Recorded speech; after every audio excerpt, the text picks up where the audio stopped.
right, so that was introduction video from IKRAM Aussie, and now we have another video from Brother Syed for his volunteering movement, and I will start the video now. All right. Enjoy.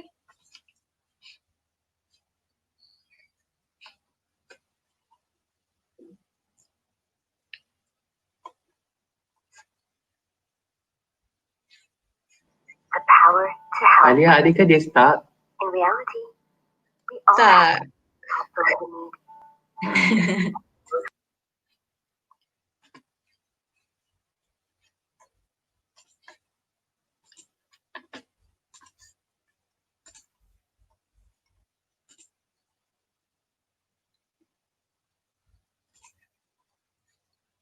We'll try again.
Selamat Hari Orang Kecil sedunia.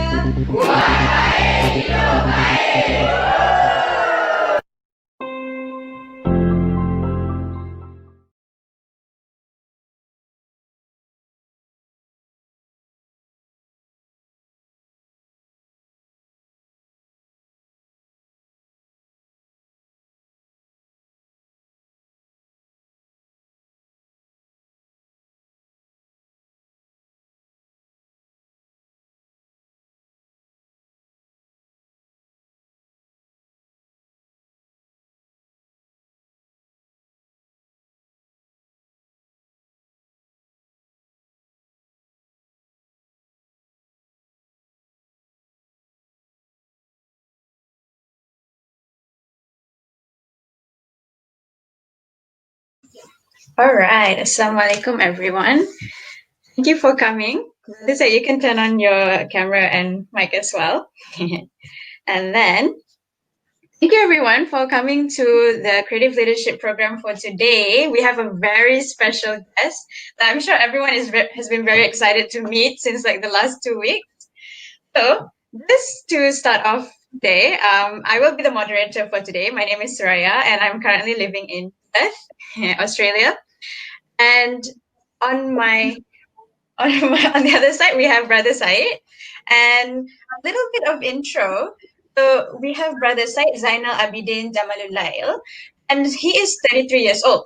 And amazingly, he is the founder and also president of the Malaysia Outreach Volunteer Experience, which we call as MOVE.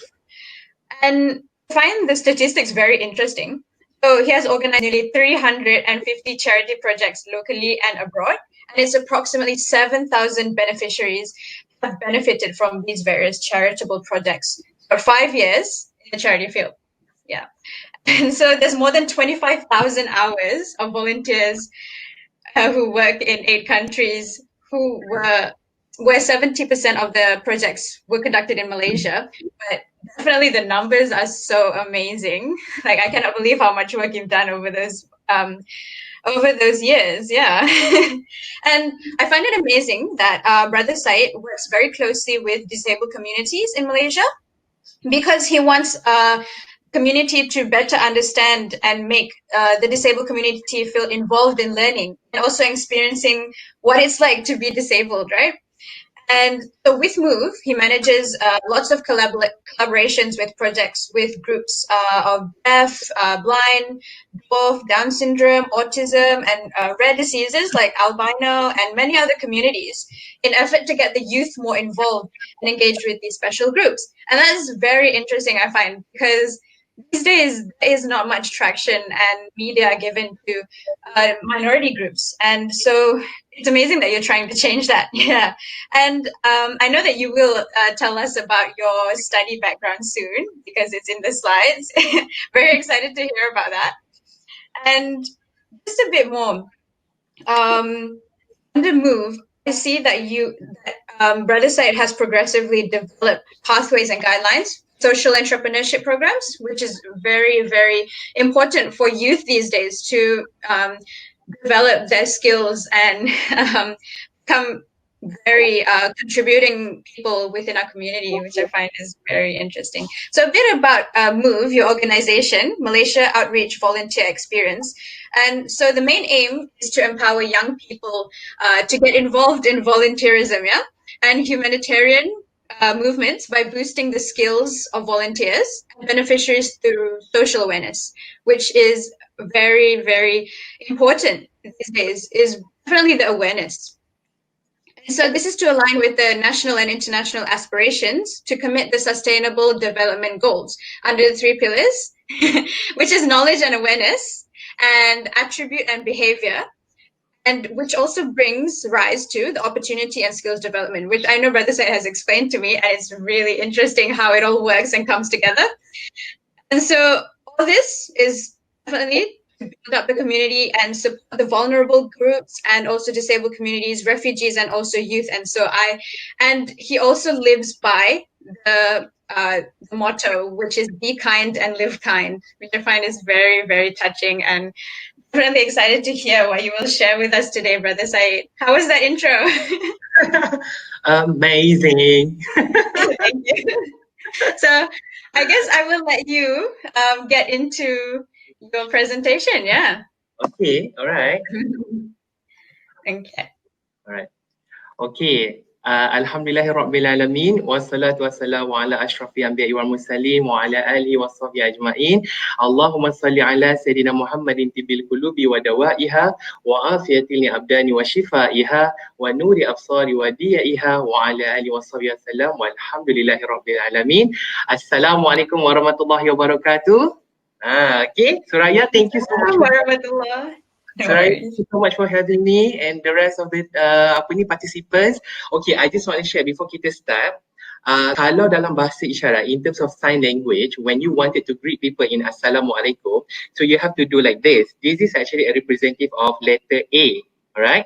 So Assalamualaikum, right? If you wanted to respond Waalaikumsalam, so this is a letter W. So we'll do it like this, right? Waalaikumsalam. So can we give a try? Okay. Assalamualaikum. Waalaikumsalam.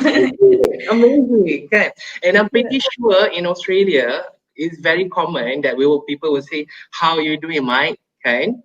But then in Malaysia, what we always greet ialah Apa khabar orang kampung? Lama sudah tak berjumpa. Kan? Alhamdulillah. I'm so happy to be here today and I would like to be as much of interactive as much as I can. Alright. And can I start Nika? Do you have any question before we start? I can start, okay? I'm doing a screen share. Alright. Get ready, Alright. guys. Get ready. I'm ready.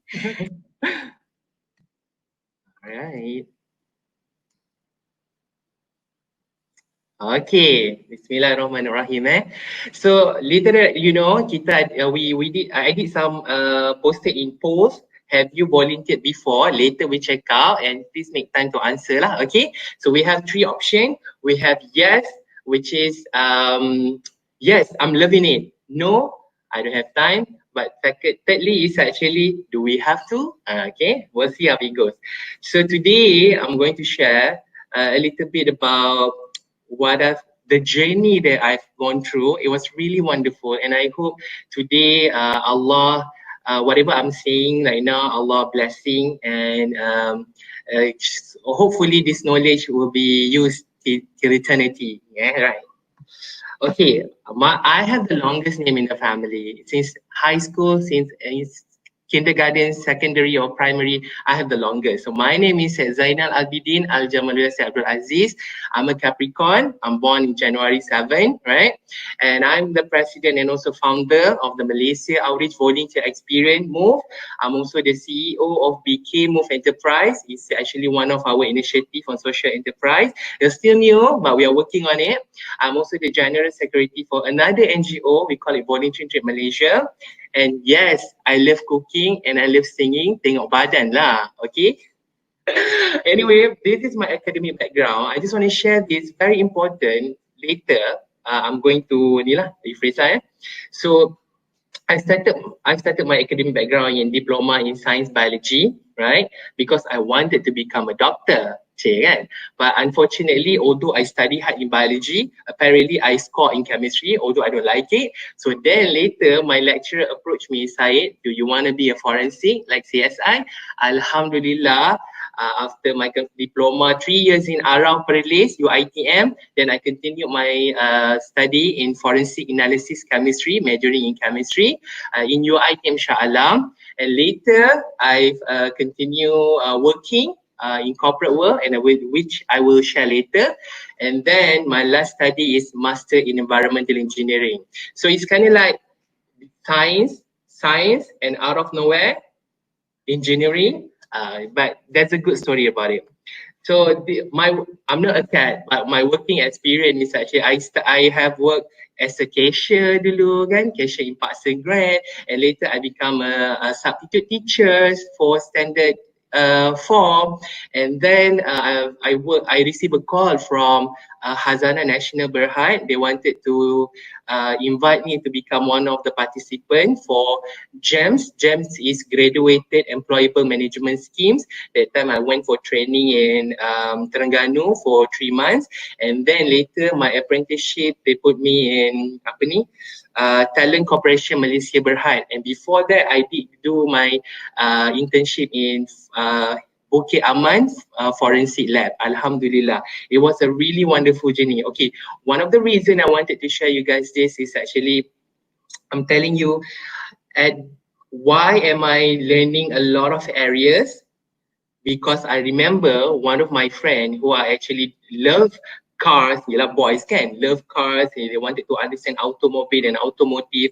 And later that I know is actually he managed to continue his studies and working in that particular area. But on my side, I wanted to be colorful. So I studied a lot of things in the sense of like, what can we use with this knowledge? Then Alhamdulillah, 2016, I worked with another NGO. Okay, that was my first involvement in humanitarian field. The name is Muslim Volunteer Malaysia, and for 2016, I remember that time is actually after my Viva master, and I remember my my president at that time asking me, Syed, are you capable to run all the project, because we only have 5 people in this organization, so, and we don't have any project coordinator. So I was like macam, okay, let's do this, bring it on. So alhamdulillah, 2016 we managed to complete 33 projects, okay, and alhamdulillah we've been recognized as one of the top 5 NGO, top 10 NGO in Malaysia, and one of my baby project, they call it PO Heart, has been nominated as top 5 project in Malaysia. Alhamdulillah, right? So in 2017, I'm still continue doing all the thing. At that time I feel like macam tirednya, but I love doing this as a happily tired kan. So then later I've decided to run my own NGO to diversify a lot of others area that I wanted to tackle. Okay, because you need to understand every NGO have their own mission and vision. And also MOVE, we started, I started register in 30 November, November 30th, 2017, and Allah is so merciful. Rupa-rupanya November 13 is actually World Kindness Day, which apparently slogan MOVE is actually buat baik hidup baik, be kind, live kind. Alhamdulillah. Okay, and 2018 we start to kick off. Alhamdulillah, we managed to complete 86 project and continue 90 project in 2019, and alhamdulillah 2020, although is COVID-19 issues during MCO, we managed to complete more project than we've been expected. I will share later. Okay, all right. Okay, I wanted to share a little bit video. This is my session. This is one of our trip during Padu, Sulawesi, and this is actually a video we edited for International Volunteer Day. Was actually on the 5th of December, if I'm not mistaken. But I just want to share to you guys the word. It's beautiful journey actually. I just want to share with you guys. Sekejap, Everybody wants to be a hero. There are those who have amazing costumes, walk with courage and bravery, and most importantly, are granted powers by God. The power to help. In reality, we all have the power to help those in need. Not all heroes wear masks or costumes. Heroes need to have heart. A heart is a gift. Doing good deeds is a gift. So be a hero to them. We don't have the capacity to change the whole world, but we can change the world of just one individual. Happy International Volunteer Day, my heroes.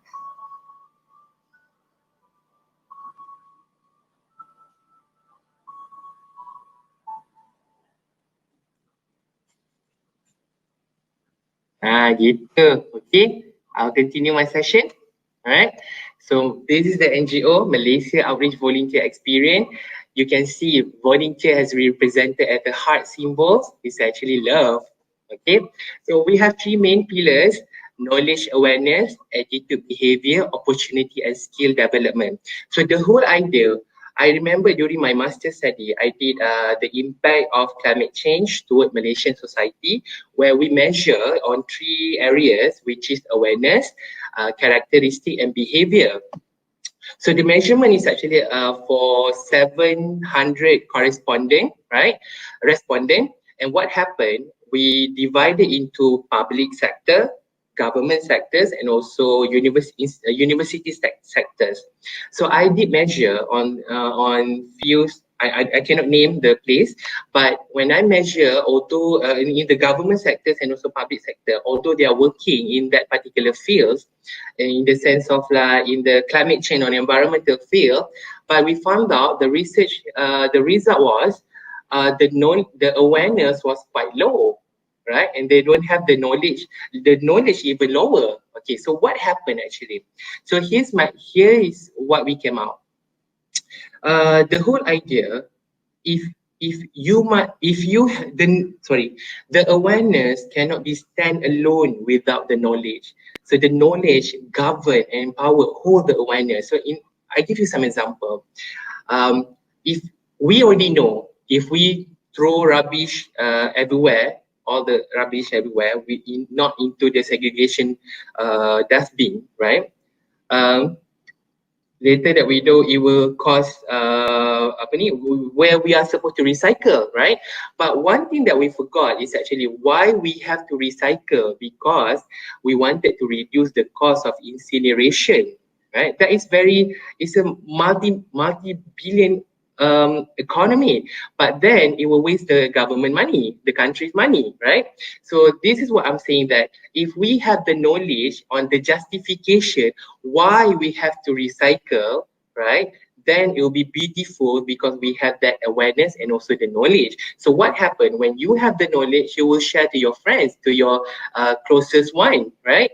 Then you will change your attitude and behavior, which also provide the opportunity and skill development for the person that you have shared, right? So that's the whole idea. That's the whole main pillar. So whenever we conducted our project, so these are the three pillars that it must be aligned with this. So we have 4 beneficiaries, B40 groups. We also B40 group. I'm sure you know about the B40 group in Malaysia has been stated as those are apa kita panggil tu isi pendapatan annual salary 3,860 ringgit and below. Those are B40 group. And we also have disabled group. We have a lot of multiple disabled group in Malaysia, I mean throughout the world. And we also assist refugees. So when I say refugees, we divide it into two segments. One is natural disaster like tsunami, kan? That's what happened in Aceh and Palu. And we also have refugees in the context of conflict. So this is referring to Yemen and also the borders of Syria, like that. And we also have all of you, youth, okay? Not just in Malaysia, but also all over the world. So to make it like international, so we align all our project with 5 sustainability development goals. And I'm pretty sure you guys know about this. SDG, there are 70 SDGs, so we took 5 of it. Zero hunger, quality education, decent work of economy growth, reduce inequality, and also climate change. Okay, and to make all this structure so that it will be easier when we present it to our collaborator of grant funder, right? So we have Move Hard, Move Education, Move Mighty, Move Aid, Move Ramadan, and Move Korban. Okay, Alhamdulillah, until today, because of a lot of collaboration, and I will share the video later, 70 projects in Malaysia, and the rest 30% are in abroad. And Alhamdulillah, we from 2018 until 2019, we have beneficiated 100,000 people, not just in Cambodia, Sulawesi, Aceh, even Makkah and Madinah, and also border of Syria and Turkey. Alhamdulillah. Okay. Okay, so now let's talk about, I just want to share this. This is very important because we do have our KPI now. So now, since 2018 and 2019, this is a summarized report. We have completed 176 projects. We have beneficiary 4,000 recipients, and we do have thousands of volunteers, but during the event, during this prime time, only 500 are able to participate, right? So we have volunteers hours, 5,000 hours, very important to us. This is actually, I learned this KPI when we went for Volunteer Malaysia Award since 2016, right? So these are the beneficiary and causes. So I'm pretty sure that you guys wanted to know what is our direction. Okay, so the whole idea, we wanted to become a hub, reference, not just for NGO, but also for the student especially. Because I've been there, I understand that we don't have any clear reference. So that's why our focus, our objective is actually to create awareness, right? So all our awareness must be aligned with national, international, and United Nations observant days. So that's how this came out. Okay, so we have with the concept that we always touch is that, so we have a apa kita panggil soft spot with disabled group. So we have albino, autism, dwarfism, Down syndrome. I'm going to share you a video, right? This is a video from during our project with dwarfism, right? Kejap Oh, we lost it. Cancel. Okay. Ready?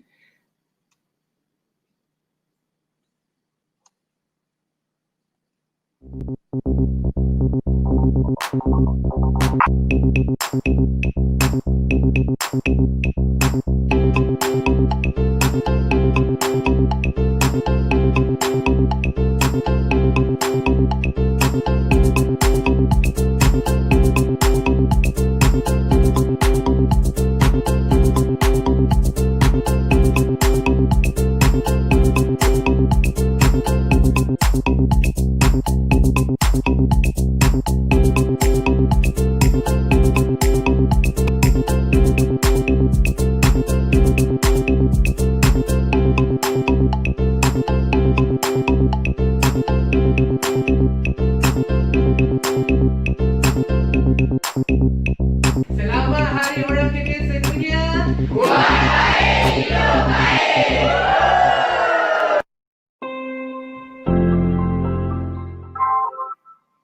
Cool, huh? Okay. So another one is I want to share. This is a collaborative project with. I'm not doing this alone, but I wanted to share. This is the video for COVID-19 first edition. We collaborated with IKRAM Malaysia, and we collaborated with Pemuda Gema. Okay. And I wanted to share video, and later I have a simulation on how to handle blind people. Okay. Let's see the video first.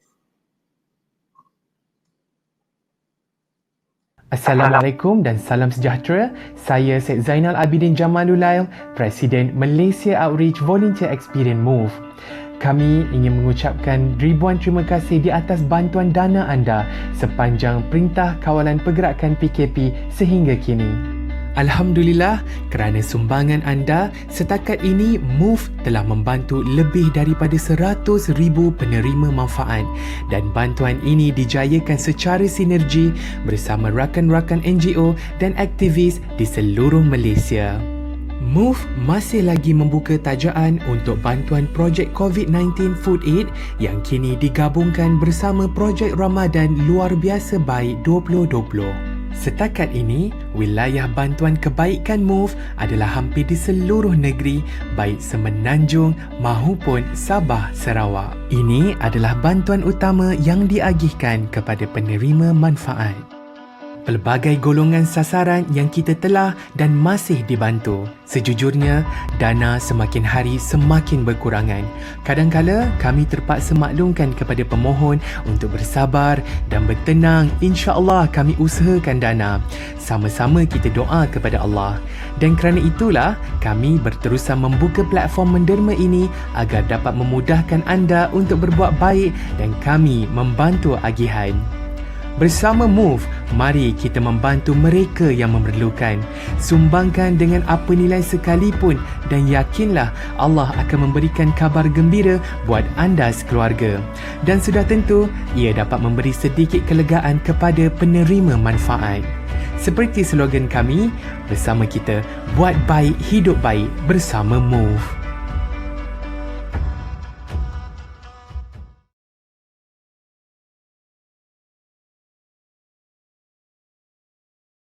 I hope if you have, do you have any question ke? Sorry, so far ada question ke? Okay. Belum lagi. Belum lagi. Okay, good. So far so good, everyone? So good. Okay, Yeah. Alhamdulillah. Amazing. Amazing. Okay. Okay, I'm going to share to you guys. Before that, I nak cerita sikit on our segmentation program. Okay, sekejap Okay. Okay, I'm going to share to you. This is a very important. Okay, I learned this few years back on how to handle a blind community. Okay, here's the thing. Previously, when we dealing with orang buta, kan, they have their apa kita panggil tu, white canes. Okay, so usually what happen, I kena bangun. Okay, please bear with me. Okay, so usually kan orang buta ada kayu putih kan, they call it white cane. Usually kalau kita tak ada knowledge, usually whether we tap like that ataupun kita ambil kayu dia, kita tarik dia pergi mana-mana, right? So it's actually technically wrong in the sense of, because first of all they are blind, they cannot see, and then out of nowhere somebody touch them, kalau dia melata, that will be worse, right? So kalau dia ditarik mana-mana, they just follow and very, very dangerous. So here's the thing, we call it triple E courses. So where at that time, I think back then 2018, we bring up 45 volunteers went for a triple E course. Triple A is approach, ask, assist. Again, approach, ask, assist. Maksudnya dekati, tanya dan bantu. Okay. So what we did with 45 volunteers, all apa ni, kita panggil tu blinded, dan kita bawa diorang jalan-jalan macam mana handle orang buta. Okay. So today I'm going to make a simulation to share with you guys how is it happening when we are dealing with orang buta. Okay. I do have my brother here. His name is Shukri. He's from Sandakan, Sabah. He is actually our graphic designer and also graphic designer and also photographer. Okay, imagine Shukri is orang buta, right? So I'm the volunteer. Usually kita akan macam, Pakcik nak pergi mana, right? So Shukri akan terkejut. Okay. So, but kalau kita ada ilmu, maknanya kita kena buat macam ni. Okay. So imagine tangan dekat bawah lah kan, okay, keras tangan. So kita, let's say I ada ilmu, right? So I'm going to touch Syed. Assalamualaikum Pakcik. Nampak tak? Nampak tangan ni? Tengok. Gede. Okay. So ini maknanya dia tahu, orang buta tu tahu that you have the knowledge. So maknanya kita ada the knowledge of triple E courses, right? So I'm going to pretend I orang buta, Syukri adalah sukarelawan yang dah belajar the triple E courses. Okay. Sekarang Syukri serta saya. Okay, cakap. Okay, like this kan. So I orang buta kan. So bila I tahu dia sentuh tangan I, dia sentuh. Like this. Bila I tahu dia sentuh tangan I, immediately I know dia ada knowledge. So what happened? I will immediately pegang dekat sini dan I duduk belakang dia. Right? So whenever dia bergerak, I tahu dia bergerak. Okay, adakah kita boleh buat orang buta macam, contoh minta maaf contoh macam jijik kan? So kita pegang saya. Okay, ini cara jijik jalan kita. So bahaya untuk orang buta tersebut, very dangerous to them because bila you are away from the body, they do not know where are the direction that you wanted to go unless you're closing here, apa ni, kat bawah ni, right? So that's the best way. So what happened if we wanted to go for a narrow road, okay? So like this, so these volunteers will do like this. So I immediately will understand as a blind community to go on this path like this. So kita berjalan. And jalan terus. Thank you Shukri. Isn't it interesting? Isn't it interesting, right? So that's how to handle orang buta. And I do hope mana tahu dekat Australia ada orang buta that you wanted to help them. That will be the appropriate ways. Okay, and of course, before I leave you guys, before I continue my presentation, imagine kita ada satu pinggan, right? Saya tunjuk kat sekarang, sekejap. Imagine ada pinggan. Imagine how we wanted to ask, how we wanted to tell orang buta how to eat, because they cannot see. And unfortunately, if somebody wanted to give benda-benda yang tak baik, such as pasir ke, bijirin-bijirin ke, and then orang buta makan, they will choke kan, very sad, right? So we have learned this in order for us to tell orang buta. Imagine this is a plate, okay? So kita akan cakap, Pakcik, pukul 12 ni ada ayam goreng. Pukul 9 ada telur. Pukul 6 ada sayur. Pukul 3, dah terbalik dah. Pukul 3 ada let's say sambal. That's how kita nak cerita kepada orang buta macam mana nak ajar makan. Okay? Cool Okay, I will continue. Nanti kita get back to the question insyaAllah. Okay? Mana? Sorry. I'm going to do a screen share. Continue balik. Okay.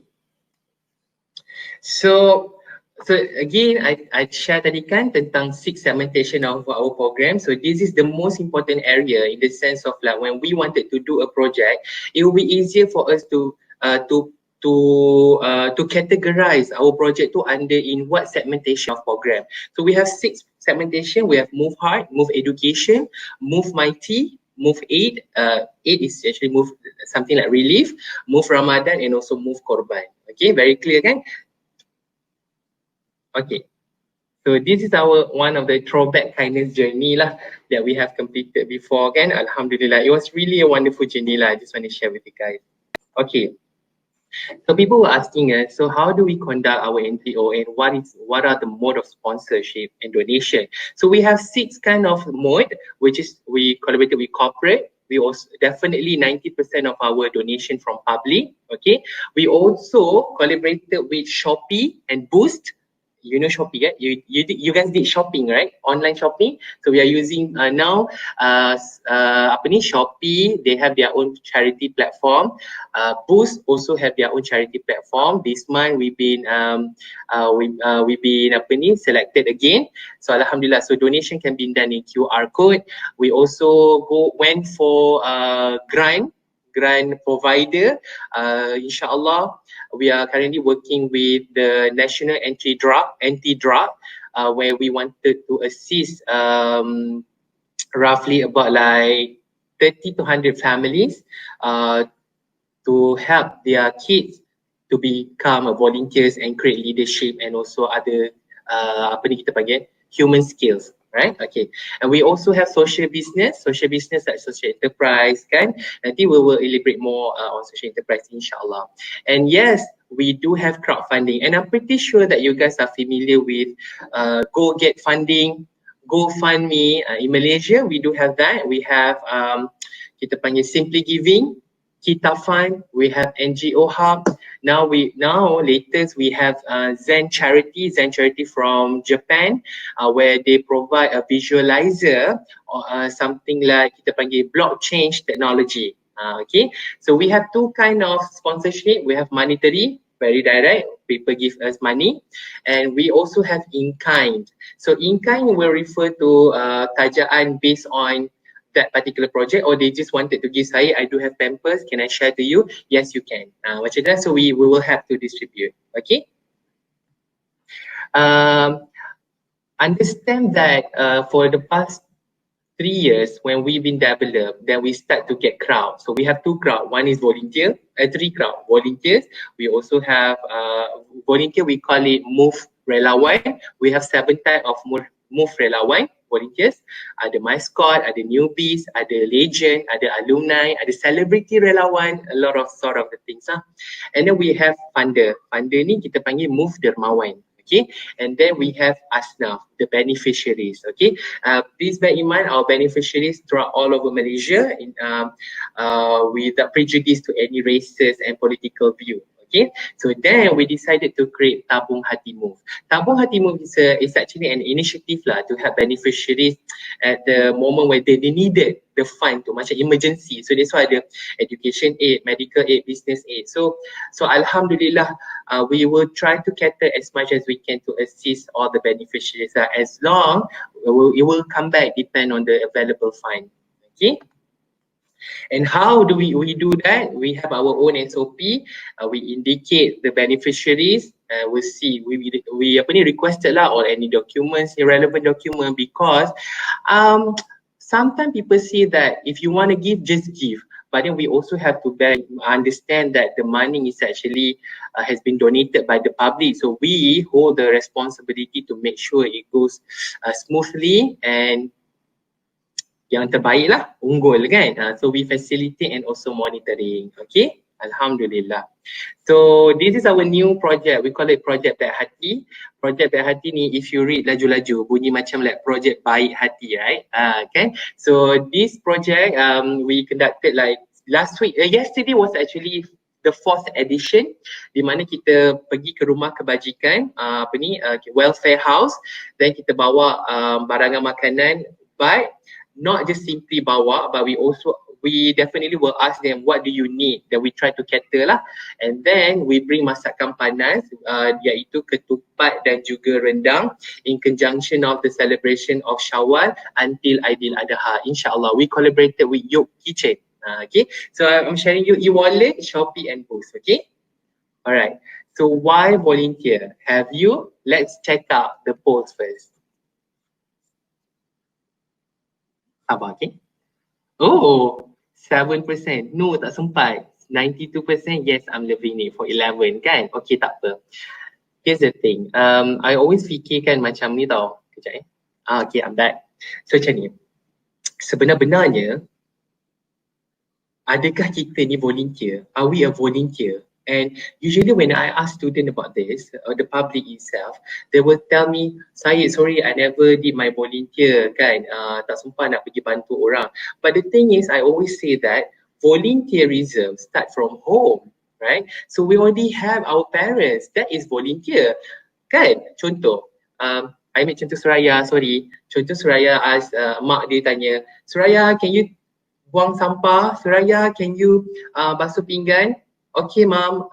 Contoh, that is volunteer. But the thing is right now ni, issue dia, when we felt that, when we are helping, when we are doing volunteer for others, itu dah jadi macam volunteer. Rasa macam, yeah, dah bantu orang. But Rasulullah SAW said, help the closest one to you. So who are the closest? Our blood and vein is families and also siblings and also saudara mara, kan? And in fact our best friend also the closest one to us. So these are the people that we need to help first, then barulah kita bantu yang lain. So come back to the question, adakah anda pernah jadi volunteer? I'm pretty sure all of you have done it. Okay? From home. Okay. So before I continue, I tengok soalan dekat. Okay, kita tengok soalan later. Anda nak tengok soalan sekarang? Do you want to do like a few questions now and then answer a few more at the end, or do you want to continue and then answer all the questions at the end? I have an idea. Maybe I continue first. Maybe from there tengok ada apa-apa jawapan-jawapan kat situ. Okay? Alright, cool. Share. Okay, ready? Okay. Why do we volunteer? Have you? Okay. We volunteer because this is one of the study in international study. 76% feel healthier, 94% improve mood, 96% sense of purpose, 78% lower the stress. Okay, so if you did your volunteers, is it good for your career? Yes, it's good. 49% uplift career and also ada strengthen the relationship and develop skills. Okay, so what is your purpose in life? Okay, when I was young, I wanted to become a doctor. The whole idea, I wanted to become a doctor, not just because of the money, the salary is good, but also at that time, I just wanted to talk nicely to the patient. Sebagai contoh kan, makcik sakit apa ni makcik? Oh makcik tahu tak, kalau makcik buat macam ni, makcik akan dapat sihat baik, kena makan ubat ni. You know the whole idea is I wanted to talk nicely to people.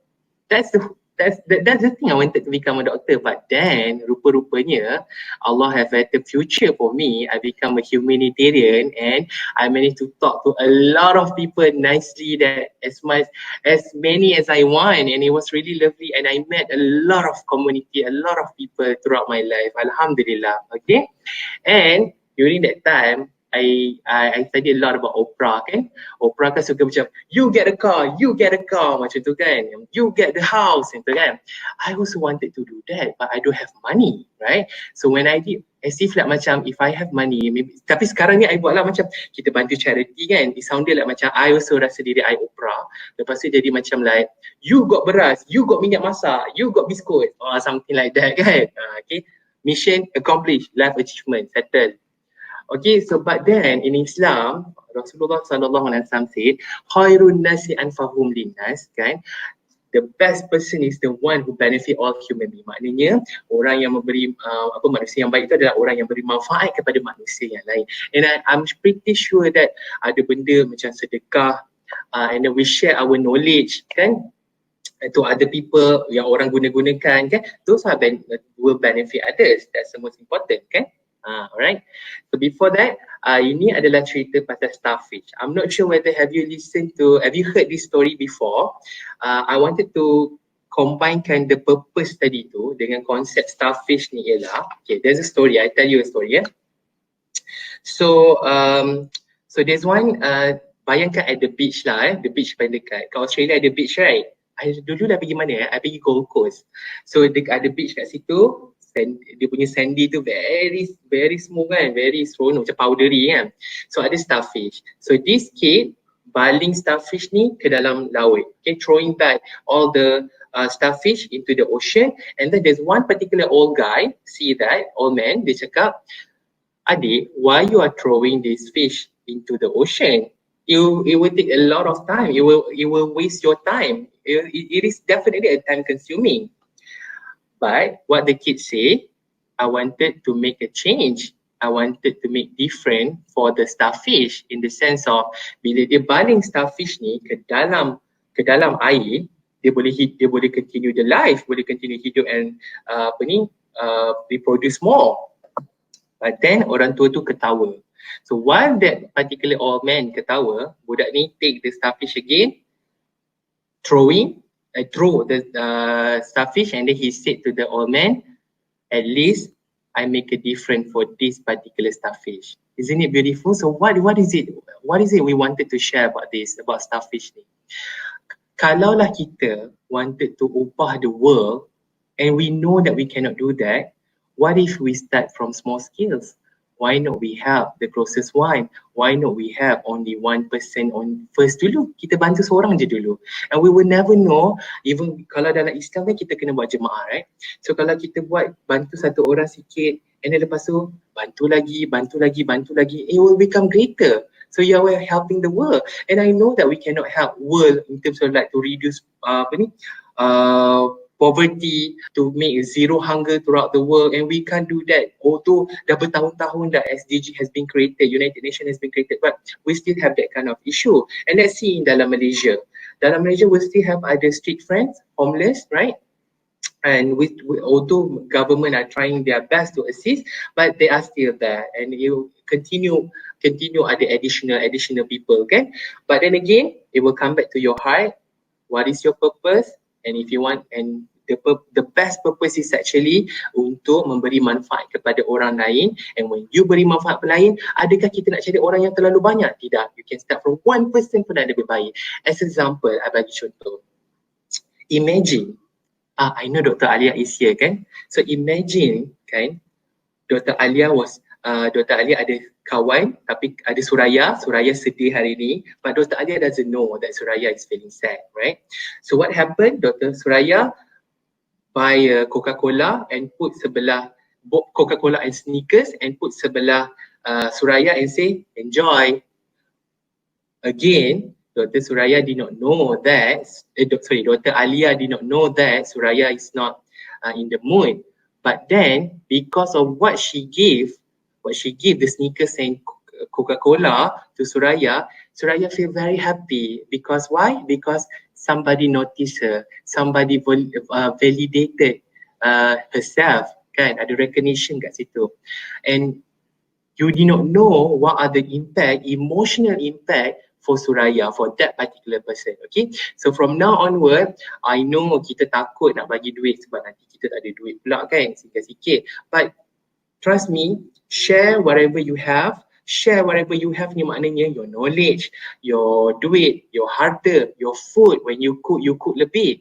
And I'm pretty sure dan yakinlah Allah will give you berita gembira that you will never sangka-sangka kan. Macam tu, okay? So hopefully benda tu membantu, okay? InsyaAllah. From this time, for moving onward, kita cuba berubah untuk sentiasa bagi orang happy. InsyaAllah Allah akan happykan kita, okay? So I have a two story here I want to share with you guys. So this is actually the first time we develop our NGO ni. NGO ni ada 3 orang je tau. Myself and then another project coordinator. Tapi walaupun 2 orang, project coordinator, digital marketing, video editing, video posting, apa semua kami juga yang buat. Tak apa, biar sedikit, kalau banyak pun pening kepala kan. And we have Shukri just now, you met him, you saw him. Dia adalah graphic designer and also photographer. So here's a story about adik Adam. So if I'm not mistaken, I think it was back then July kot, if I'm not mistaken. At that time Move ni baru macam like 3 bulan macam tu lah has been developed kan. And definitely we don't have the fund, right? Duit tak ada lah, sikit kan ada dalam tu, I think ada 1,000 je waktu tu. So what happened, we received a call from my friend. They said, Syed, come help adik Adam ni. Adik Adam stuck in the hospital. What happened is adik Adam dia ada penyakit hydrocephalus. Hydrocephalus ni maknanya dalam kepala dia ada air kan. Hydro air, cephalus kepala.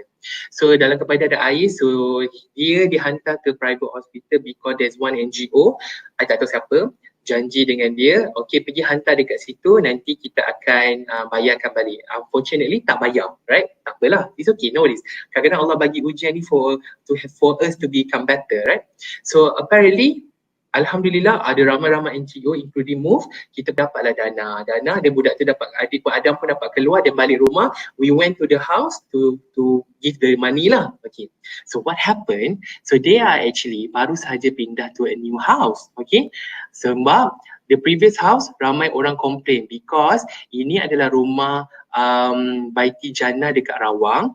So apparently dia adalah rumah perlindungan untuk adik-adik, anak-anak yang terbuang, anak-anak gadis-gadis luar nikah yang lahirkan bayi, OKU ada kat situ. Jadi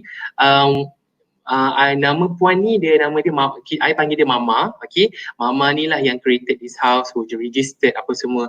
Tapi bila dia kena pindah, unfortunately dia tak, rumah tu kosong lah, tak adalah tilam, tak adalah macam katil ke apa. So one of the requirement from Jabatan Kebajikan Masyarakat, the Ministry of Welfare tu ialah mesti ada katil, mesti ada a conducive house for all the kids, right? But then Mama tu cerita dekat Syed, Mama ni JKM dah datang rumah, kalau dalam rumah ni tak ada perabot dan juga keselesaan untuk adik-adik ni tinggal, maka JKM will take all the kids, bawa balik ke mana-mana, ke tempat pusat mereka. And Mama said, Mama, I cannot lose all this because I love them so much. Syed, how can we help them? Help me. Dia cakap macam tu. And I'm like, waktu tu macam, we don't have money, macam tu kan. But then I cakap, Mama, how much do you need? So she said, 9,000, 9,000. Waktu tu I'm like macam, mana ada 9,000 nak dapatkan dalam sekelip mata. Okay, pause kat situ I cakap dia, bila nak ni Mama? Lagi 2 hari, JKM akan datang balik untuk tengok. I macam like, matilah, tak tahu nak dapat duit macam mana, and I don't think I can help that. But then, I cakap, Mama macam ni lah, let me try to share dekat social media. Bear in mind, waktu tu I tak ada keyakinan yang I boleh dapat 9,000 tu. Tetapi sekurang-kurangnya I did my effort lah untuk post dekat social media, hopefully ada orang tengok. Then I pun driving balik daripada tu. Because you have to remember, waktu tu dah pukul 11.40 dah malam. And lepas kita orang pergi rumah tu kan, and then macam mana nak minta duit dalam masa satu hari 9,000? Funny, right? So then during my driving tu, I cakap, Ya Allah, ya Tuhanku, I realise I tak yakin pada kuasa Allah that He can do miracles. I rasa macam sedih sama waktu tu. Even telling you guys right now ni make me feel chill. Sebab goosebump because rasa sebab, rasa sedih because like rasa macam kenapa tak yakin waktu tu kenapa aku tak ada keyakinan yang miracle can happen. Allah boleh je bagi 9,000 at that time. And then I beristighfar, I doa ke Allah, Ya Allah kalau boleh tolong, kita tolonglah Ya Allah, I will try my best. Then later I receive a text messages tu, nampak tu, Tuan sanggup pergi beli dan lengkapkan barangan katil dalam tilam tu, saya bagi duitnya. And he texted me, dia bagi 9,000 on the spot, transfer to the account of our NGO. So here's the story. So Alhamdulillah, we managed to belikan all the perabot, all the katil, tengok tilam-tilam, all the mattress, kan, apa ni kita panggil bedding for the kids, ada Down syndrome, look they're very happy, those are adik Adam who are also happy kan, itu Mama yang tengah duduk penat tu, okay. Wonderful story kan. So I nak cakap kat sini, whatever you did, and especially you guys kan kat abroad, you are alone kan, yakin pada Allah. Apa-apa pun always minta pada Allah dulu before you ask favor for others, because kita takut tersilap, nanti kita fikir nasib baik minta dia tolong. Sebenarnya Allah yang tolong gerakkan benda supaya terjadi. You know, whatever we are saying right now, whatever you are doing, semua Allah dah tahu dah, semua Allah yang tentukan to save you. Sometimes we felt that, macam I selalu tanya my mom selalu cakap, Syed Zainal, dia panggil Zainal Zainal, kalau you wanted to do your NGO ni, you doa betul-betul sebab you nak buat, trust me, ada dua cerita. First, Allah bagi, Allah redha. Second, Allah bagi, mungkin Allah tak redha. kan? Tapi dengan doa lah kita punya senjata yang dapat mengubah, will change the fate of our life, kan? So jadi I decided to run my own NGO, and alhamdulillah I truly believe that Allah bagi blessing lah untuk projek ni. And I wanted to share to you guys too, why we are doing charity, why we are doing kindness to one another, buat baik hidup baik. It's actually because we are continuing the legacy of Rasulullah sallallahu alaihi wasallam and sahabat-sahabatnya. Kita ni telah memanjangkan legasi buat baik kepada orang-orang lain because Rasulullah pernah buat dulu. So it's part of sunnah. So maknanya lepas ni, if you wanted to help people, keep in your niat, ini adalah sunnah and I'm doing this for sunnah. See, dapat pahala dah satu kat situ, kan? Macam itulah cerita dia yang I lalui. And of course, ini cerita kat Malaysia. I wanted to share with you guys. Alhamdulillah, Allah bagi peluang dekat Syed pergi ke borders of Syria 2 kali. 2018 pergi, 2019 pergi. And this time, Allah bagi peluang masuk ke dalam kamp pelarian Syria, Aziz. Okay, sharing you the photo now. Oh sorry, tracking ke? Okay. So now, Memory Lanes of Syria 2019. So, during this time, I decided to wear a costume. Okay, because why? Because bila kita berada di Syria, di tempat-tempat yang konflik, even natural disaster, when we wanted to make happy for the kids, mendekati kanak-kanak, approach kanak-kanak, we cannot show our emotion of sedih. Because if you nak cakap sedih, mereka lagi sedih. You get what I mean? So we have to become playful, we have to become happy, so that they forgot the sengsara, the sadness that what they went through for a moment at least. Okay, so I've decided to wear pakaian kostum tu jadi beruang, and then you can see all the kiss me, kan? Kalau kiss dekat Syria dia panggil boost maksudnya cium lah. And that time, if I'm not mistaken, they called me Bam kot, if I'm not mistaken. Bam is actually raksasa, beruang. Macam itulah, so they call me beruang. Okay je, happy je, kan? So ini yang berlaku, and then now I masuk ke dalam kamp pelarian Syria. Waktu ni I merasa masakan orang Syria tu, although it's only a lentils, sebab itu makanan yang mereka ada, but it is really good. I don't know how. And in fact, adalah rasa salty apa semua tu, very nice, and all the kids semua tu are ready untuk dimakan. So ada makcik ni masak lah, kan. But I want to share you guys something, benda yang sedih lah. Okay, saya berada di kawasan ini. This is a mother who are actually tengah cooking all the lentils, right? So if you can see now, she tried to grab something from the ground, kan? So what she is actually doing, kan? Apparently, rupa-rupanya, because tak ada kayu api, susah nak cari, because during winter, sometimes hujan dekat sana and become banjir, it becomes slut. Jadi kalau kayu-kayu pun apa jadi, because it's like padang jarak kan, it's a desert, right? And then although is still in the kawasan, apa kita panggil ni, it's protected by borders of Turkey, okay, but then it's still kawasan lapang. So apparently apa yang mereka buat ialah, in order to light the fire, they ambil baju-baju mereka, right, ataupun they took plastics, they took anything that can be burned just to ignite the fire. It was really sad because they don't have anything. They use diorang punya baju sendiri, although it's actually winter, kan, but for the sake of the kids, the father bagi baju untuk dibakar untuk masak for the families. It was really sad lah actually to me. In fact, every time I nak cerita ni je, I always choke out lah because rasa sedih. Okay, kita doa yang terbaik untuk mereka, insyaAllah kita bantu lagi. Okay, so is it hard to do charity? Charity can be done. Sebenarnya charity project can be done even one person pun.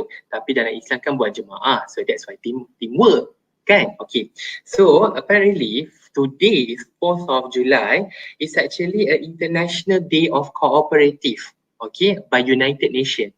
So maksudnya hari untuk bekerja sama satu dunia. Kan, so wonderful kan? Kebetulan pula my topik buat baik hidup baik ni. So antaranya charity project kena buat teamwork. Okay, so this teamwork adalah sebenarnya macam ni. Even though we don't have money, maksudnya kita tak raise fund, adakah kita masih lagi boleh buat? Yes, we can. In the sense of, when it comes to charity project, it doesn't mean that we must use money, but sometimes emotional value pun dah sangat baik dah. In this contoh example you create a group dalam 5 orang ke, pergi ke rumah anak yatim, pergi ke disabled community, pergi helping the homeless. I'm sure Australia ada kan bagi makan macam tu kan. Pergi perlukan duit ke? Tak perlu sangat kan, unless untuk tiket-tiket bas lah. And then you pun bantu mereka, main dengan mereka, play with them, create a LDK, a group project with them. That is actually also a charity project. Kan? It's wonderful. It's easier sebenarnya. And it doesn't mean that if you wanted to do a charity project, you must have an organisation. Kan? You can actually do with between your families, between your best friends. So what we did with our volunteers, when we went for a travelling kan, kita pergi bercuti hari tu, pergi bercuti kat Kuantan and also Kelantan, Baroso, we take the opportunity untuk pergi melawat juga rumah kebajikan dan keluarga asnaf kat sana. So means that moving forward, what you can do is when you pergi berjalan-jalan dengan kawan-kawan, also cari juga rumah kebajikan kat situ and be part of it. Bantu mereka beli makan, main dengan anak-anak tu. You can just, it is a simple phone call. Betul tak kan? Macam tu lah ceritanya. Right? So, I almost done tapi I nak share to you sebelum kita jawab soalan. Know you and know them. Maksudnya kat sini, do you know who you are? That's a big question kan. Of course kita akan kata, of course I know who I am, right? Tapi kalau kita tengok teori iceberg kan selalu kita tengok kan, puncak tu lah yang kita tahu pasal diri kita. But the rest yang bawah iceberg lagi besar tu, we will never know. And yet, in fact, although I am 33 years old, I'm still tengah digging lagi, what is myself? Apa kena dengan diri ni? What are the things that I haven't explored? So this is one of the game yang I created lah. I study dengan my friend kan. Namanya adalah metaphysics. So if you know about this, it's a very cool ways to understand your character. Okay, so this is my birthday, 7 January 1987. So campurkan semua nombor tersebut. When you campur, you only get 1 digit only. Okay, nanti you buat tau. Okay. So now I dapat nombor 6. So nombor 6 tu apa? So there are 4 elements. I'll share to you guys now. Logam metal, air water, api fire and kaya wood. So I already provide link kat situ bit.ly. Apa tu nama dia? Apa saya tulis lupa dah. Tentang diri saya kan. You guys boleh tengok kat situ nanti, take time ataupun nanti I share dekat chat room. So you guys can understand better about yourself and also your friends. Okay, why is this important? Because when we wanted to do a teamwork, we must understand what are the strengths, what are the weakness and how to deal with each and individual around us. Okay, I'm pretty sure when you understand this this character kan, then it will make you feel better in the sense of you know how to approach. You can sense the vibe, you can sense the aura, whether this person are joyful, whether this person cannot be playful, when this person is very structured, very organized ataupun easygoing, or they like to apa kita panggil put under limelight. Kan? So it was a very wonderful ni lah kalau you cari group you untuk buat assignment kan, do this, trust me. Okay, if last but not least, okay, ini adalah apa ya? What do you guys see this? I'm pretty sure you guys nampak dot hitam, betul? Right? I'm pretty sure semua dapat dot hitam. But the thing is right now, this is my mother always cerita dekat me, Zainal, please understand the black dot theory. Black dot theory ni apa? Okay. So dalam satu kertas putih, kita akan nampak satu titik hitam. Then it will be really obvious, visible kan? But then again, bila kita tumpu pada satu titik hitam tu, a metaphor of negativity, we tend to forget the surrounding of positivity around us. That is very dangerous. So I bagi contoh ni kenapa? Sometimes when we have a conflict with one person kan, conflict tu because contohlah kan, termakan sandwich dalam peti ais ke sebagai contoh, dan kita rasa sedih. It's mine, kenapa kau makan? Contoh, right? So but then again, dah terlupa dah yang dulu dia bantu assignment, yang dulu dia bantu bawa kereta jalan pergi klinik bersama kita, dah terlupa. Because why? Kita tertumpu pada satu titik dot negativity tu. So with this tema buat baik hidup baik, please do kindness and always remember when you rasa macam negatif to siapa-siapa, to any situation, try to tengok area luar yang baik tersebut. Contoh kalau dalam situasi kan, hey, kenapa hari ni patutnya exam tapi tiba-tiba tak exam, sebagai contoh kan. Cuba lihat cuba lihat benda yang positifnya daripada area tersebut. But then maybe examination punya contoh tu maybe not nice lah kan, because you guys mestilah memang lagi suka exam, tak ada kan? I'm not sure, I know. So anyway, the whole idea, we have to be husnuzon, but bila husnuzon pun, husnuzon yang berjaga-jaga, bukannya terlalu baik sangat sampai mengenepikan the danger. Tu pun kena understand juga. Danger is still danger. You can, as a human, Allah bagi kita instinct, the guts to tell you whether to go to right or to the left. Kan? So insyaAllah, saya doakan Allah akan bagi kemudahan untuk semua. Do you have any questions? Okay, mari kita tengok question. Suraya, I'm ready. Yeah, Q&A session. Wow, okay. So many questions that are very interesting. So to start it off, I guess the most interesting question was, how do you approach other NGOs and sell your idea for them to collaborate with you? Okay. Next question. Okay. Usually, when we conducted our project, we first mestilah memahami apa kita nak. Alright, so what is the direction of the project? What is the interest that you wanted to collaborate dengan that particular person? Before that, we already study lah dia punya background apa semua kan. So how do I do that? Usually kita akan cari orang, contohlah last time kita collaborate dengan orang Kerdil sebagai contoh. So what we did, we study pasal background dia, dah berapa tahun established, dah berapa collaboration dia buat yang has been posted dekat Google. Sometimes kan ada news kan kat situ, dan kita study. Then I pun pergi jumpa mereka dan I cakap, Tuan, I wanted to collaborate a project. This is actually an awareness project, sebab MOVE ni buat project-project awareness. And bila MOVE buat project, it must be interactive, it must be fun as much as we can. So what we did, you already saw the video tadi tu, we cakap kat dia, kita nak buat project Hari Orang Kerdil Sedunia. Saya pergi meeting lah dengan mereka. Tapi kita nak buat konsep ada talk supaya sukarelawan faham what are the do and don'ts and what are the challenges yang dwarfism lalui in Malaysia. Okay. Then dia kata okay, on waktu tu. And then not just that, takkanlah dengar talk saja mestilah sukarelawan tak happy kan. So what we did, we collaborated dengan Tiny Forest yang Yuna Zarai punya tu. Then kita buat terrarium. Jadi maknanya kenapa buat terrarium tak pasal-pasal ni? Because we wanted to represent a tiny world. Nama projek pun Project Tiny World. Kita buat terrarium to represent a small world in conjunction of World Dwarfism Day. And in fact, that was the first time diorang celebrated the Hari Orang Kerdil Sedunia for what they have been established for 30 years. So maknanya apa? Kewujudan MOVE berjaya. Awareness achieved. Itulah. Yeah, wow. Then, I guess with all of the charity movements that you do, what is the main way you guys like acquire funding for all of your programs? Okay. First, apa yang saya buat ialah we started to create persona.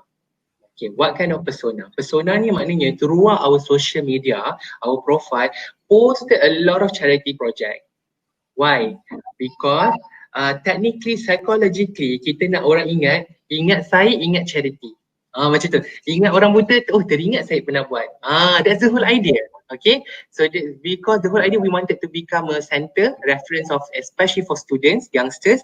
Kalau katalah diorang nak buat projek, Syed macam mana nak buat projek orang warga emas sebagai contoh, we know, we already done it. Macam tu kan. So I would say that 90% of our fund adalah daripada public and 10% daripada corporate, government and also daripada e-wallet. Macam tu.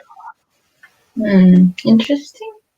So what's your advice if like someone wanted to start up their own charity project, you know, like just starting out, what would your advice be? Okay, I remember this. Dulu orang selalu cakap kan, bila you nak buat charity project or whatever you wanted to do, what is your niat at the first place? That's why kita tackle purpose tadi tu kan. Nak tahu niat nak buat ni, is it for you atau for the beneficiaries. So by right kita nak cari dua-dua impact lah. So impact pada kita, we get the knowledge, we got the ways, kita akan tackle what are the gerak kerja untuk menguruskan sesuatu projek, dan juga we will get an additional value bila kita assisting others. So in what sense? Maknanya bila you nak create a project, you have to start, macam saya ada issue on micromanage, right? So maknanya saya suka detailing tu saya suka. Maknanya kalau lah my team kan, I tanya my team suruh call rumah-rumah kebajikan. Bila you call, I akan tanya, so how many orang dalam tu? Nanti dia cakap lah 50 Syed. Oh okay, 50 lelaki ke perempuan? How many? Then dia akan macam 50 tak tahu, lelaki berapa? Okay, tak apalah. Then I will ask them, in future apabila kita tanya sesuatu soalan, go deeper insyaAllah kan. Ini based on my pengalaman maknanya kalau saya pun tengah berusaha untuk improve juga, in the sense of bila you tahu dalam rumah itu ada 50 orang, you have to understand 50 orang tu pecah lelaki dan perempuan berapa. Kenapa? Because sometimes when we are doing games atau kita bagi hadiah, it will depends on the gender. Okay? Nampak tak kat situ? Takkan kita nak bagi makeup punya dekat lelaki sebagai contoh, walaupun tak ada masalah kan, satu. And then I always ask them, bila you dah tahu lelaki perempuan, now go deeper, what are the julat average of age? Right? So supaya bila kita wanted to run a project, kita tahu it may suit with that, with dia orang punya umur. Macam tu. Memasak ke, buat kek ke, tapi kita tahu umur dia orang macam mana. Gitulah. That's how we do it. And then of course, I love to collaborate with a lot of people because sometimes bila collaborate ni kita tahu, kita study kerja ni macam mana. Kan, macam saya suka juga study collaborate dengan the new NGO, because sometimes sometimes diorang tak ada dana tapi they have the expertise. So let's collaborate, bantu sama-sama, we try to get ni because kita dah establish sikit. Macam tu kan. Macam tu lah lebih kurang. I would say that if you wanted to do project, try to cari dulu, study kenapa you nak buat and how can that study tu, I mean the apa kita panggil the research that you finding, kan? The finding tu dapat beri impact to you, and the solution pun dapat beri impact kepada penerima manfaat tersebut. Macam itulah. Yeah, interesting. So basically like just understanding who you want to help, isn't it? Like you really need to understand kan. There was also another question, like, you mentioned that you always went to visit a lot of beneficiary places that you potentially want to help. But what's your main way of like collecting the databases of your potential beneficiaries? Okay, good question. Okay, macam ni I wanted to say this tapi dia maybe sounded like slightly harsh, but then you guys need to understand. Contoh kenapa apabila kita ada dua jenis kategori beneficiaries. One, mereka memang betul-betul miskin. Okay. Second, they choose to be miskin. That is totally different Maknanya if they choose to be miskin, maknanya they can actually change their life, tetapi because they feel comfortable when people datang rumah bagi duit, bagi barang. Okay, I tell you what, macam saya, Allah dah bagi satu hunch dah. Sometimes we went to the house kan, kita pergi hantar barang kan, then bila balik dalam kereta, I will tell my friend, I will ask my team lah, how do you feel tadi di rumah tu? Nanti diorang cakap, macam something fishy kan, macam tu kan. And then I also fikir yang sama. I dapat that kind of feeling because come on, when we do our research, we are not just interview the mother, we also interview the anak-anak, we also interview the bapa, because kita nak tengok cerita tu tally tak, ada kesinambungan tak. That's how we do our research lah. But then again, in the end of the story, sometimes I tengok by heart lah, by guts lah kita tengok kan. Kadang-kadang contoh lah I would prefer to help penerima manfaat kita yang macam saya sekarang ni akak dah dapat kerja dengan gaji RM50, tapi duit makan tak cukup lagi nak cover untuk pendidikan anak akak, sebagai contoh. That one I would love to help because diorang yang pergi usaha cari kerja juga, because bukan hanya tunggu je duit sampai. Macam tu kan. Again, I would say that benda ni is not one day punya konsep. It's actually so many years I study benda ni, perasaan lalui. Although sometimes I pun terkena juga, kena scam juga, masih lagi. Sometimes I juga salah make a judgement. Okay, that's why kita seronok buat dengan rakan-rakan supaya kita dapat feedback. So value every feedback. Yeah. This is one question that is, I remember talking to you about it, and you said there are a lot of NGOs that are basically somehow doing the same thing as you, right? So, like, and that's one of the reasons that some NGOs like lack funding, because it can't be equally dispersed to all NGOs. And so, yeah. So, how do you feel? Mm, how do you feel about other NGOs that have the same objective and doing the same thing as you guys? Okay. Yeah. Dekat Malaysia ni, I think Selangor dan KL je, there are more than 1,000 NGOs. Okay, has been registered. So NGOs pun ada pelbagai. Ada NGO under ROS, Registrar of Society. They also ROY, Registrar of Youth under KBS, Ministry of Youth. And then they also have under SSM, Yayasan, the foundation. Okay, so what macam ni ya. Dulu, I remember there's one, ada beberapa orang yang, Syed, kenapa nak buat NGO lagi ni? Kan dah banyak NGO kat Malaysia. Betul, memang betul. Tetapi sebenarnya, people tend, the community forgot that every NGO, correct, have their own purpose. Kita ambil macam ni, generally semua purpose nak bantu orang. Generally semua nak bagi makan. Generally semua nak bagi bantuan bayi, kit bayi. Tetapi apa yang kita forget ialah the funder and also the beneficiaries have a different circles. Right? If I stay in Ampang, I wanted to create NGO here because I wanted to assist the nearest to me, Ampang. Since you are NGO dekat Puchong, how are you nak hantar kat sini? Contoh. Okay? That's why setiap state ada NGO dia sendiri, because the lagi banyak NGO, hopefully we can help the government and also others agency like Zakat to pinpoint who are the beneficiaries yang who actually needed the help. Macam tu. Yeah, that's true. Yeah, so it's like more help. You can never have enough help, isn't it? Yeah. There's this another question here that says that, you know how a lot of NGOs are powered by the passion of just a few individuals, and once the individual gets busy or they lose passion, burn out, or like they are moving on to the next stage in their life, what is the I guess MOVE's sustainability strategy to make sure that MOVE can still exist and be effective and relevant once maybe you've passed on the baton? Yeah. Okay. So what we did, setakat ni we have, okay, tadi kita ada 7 kategori of volunteers, right? Antaranya we have newbies. Newbies ni maksudnya yang baru pertama kali datang. And then we have alumni. Alumni maknanya last project dia pernah datang. And we also have legend. Legend ni maknanya they already understand me, they already understand the project, and bila dia datang, even without register pun dia datang, they already know what to do. Example kan, ada Kak Tipah lah, my very closest lah, ada Izzat, Syafiq, diorang macam dah, bila datang to my event, Syed, I handle bagian makanan, okay? Because they already know. So lagi, Syed, I balut ayam dan juga telur, they already know. So we are trying to empower them, and also, in fact, to recognize, to validate how diorang punya effort untuk bantu kita, because they are closest to me since 2016. Right? Alhamdulillah. So until even I created my own NGO pun, they are still closest to me, because maknanya it's not about the NGO, it's about the heart tu kan, sama-sama kongsi hati yang sama. So in fact kita orang sponsor mereka half price untuk pergi ke Syria, untuk pergi ke Palu, Sulawesi, untuk ke Aceh dan Kemboja, kita sponsor, because why? To validate that we aware that you are always help us, and here's the way kita nak bagi hadiah dekat you lah, macam tu. In fact currently Syed juga sedang berusaha untuk dapatkan a new staff insyaAllah kan, because I'm pretty sure that sekarang ni terlalu banyak projek yang tengah berjalan, and kami 3 orang saja yang gerakkan. Macam Syed jaga, kalau in terms of funding semua, Syed jaga private sectors, corporate. My team Ayuni dia akan jaga government sectors. Okay, but at the same time within that government pun, within that private pun, kecil-kecil punya projek pun kita juga yang gerakkan semua. Tetapi sukarelawan will come into the frame picture apabila during the execution of the event, diorang yang run kan, sebab kita dah bagi.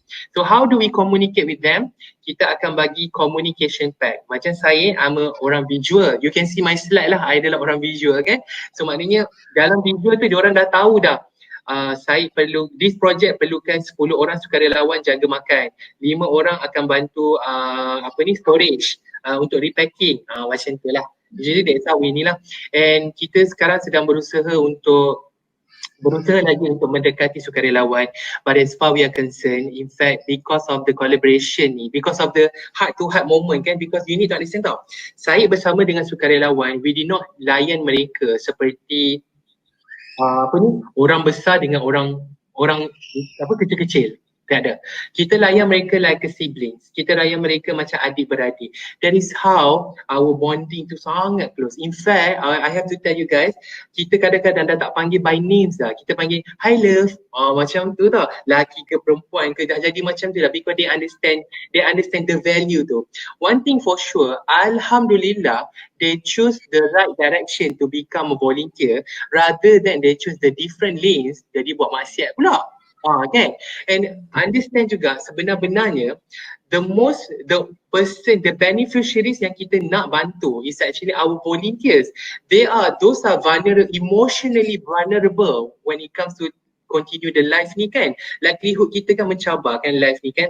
Especially ada yang tak mature lagi, mungkin ada yang dah 30, dah mature, tak mature lagi kan. So a lot of question. And sometimes diorang juga duduk dalam keluarga yang pelbagai. They've been growing dalam keluarga yang divorcee kan, ataupun bergaduh-gaduh, marah. Jadi diorang juga ada cabaran mental. So we came into the picture, sukarelawan datang rumah move, we have a rumah move dekat Ampang ya. Datang kat sini, saya masak, and then diorang bercerita, apa masalah kerja lah. Sometimes in fact, assignment pun minta advice saya. Sometimes buat resume pun minta advice. Saya kata okay, tak apa, as long you berjaya, I'll be happy. After all, when you berjaya, you can donate. Saya cakap macam tu kan. Something like that. Yes. It's like family now, and people really understand what we need. I guess because like we have gone a bit over, but we'll do the last question if that's all right. Sorry. One last question. So, do you think that maybe going into higher education, like university and all that, is very important to be able to do the things that you do? Very, very important. Tahniah to those people yang continue your study regardless where you are. Kenapa ya?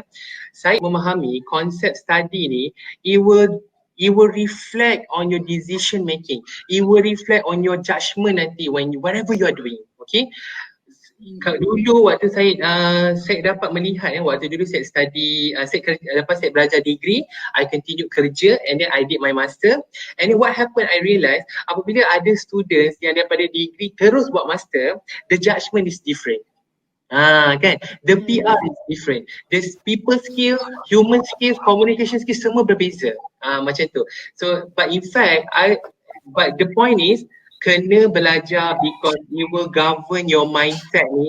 It will narrow down your perspective untuk have a clear view when it comes to decision making. Yeah. Thank you very much. That's very, very valuable sharing today. So I guess wrap up. Yeah, there was a lot that I've learned today from you. Thank you very much, Syed. Yeah, and from IKRAM Oz, I guess we all say very much thank you. Big thanks for joining us today and sharing. Yeah, I guess we will, inshallah, end the session today. Saya nak ucapkan thank you so much kepada IKRAM Australia, IKRAM Malaysia juga.